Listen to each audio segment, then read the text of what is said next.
Kagabi habang pumaparada ako sa parking slot, nakita ko na bumaba ang manager ng bangko. Katabi siya ng parking slot namin.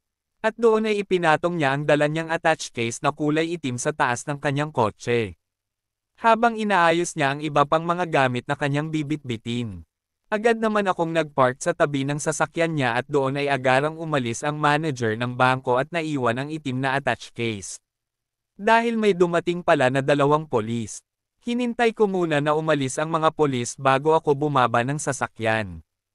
Pagbaba ko ng sasakyan, agad kong kinuha ang attached case at dinala ko sa sasakyan. Pagbukas ko ng attached case ay laking gulat ko dahil punong-puno ito ng tig-1,000.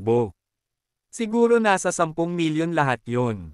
Kinabahan ako at nagdalawang isip kung ibabalik ko ba ang pera o iuuwi ko na lang. Agad akong nagdesisyon na iuuwi ko na lang sa pamilya ko. At agad akong umalis. Paglabas ko ng gate, nakaabang pala doon ang 2 polis at agad akong hinarang.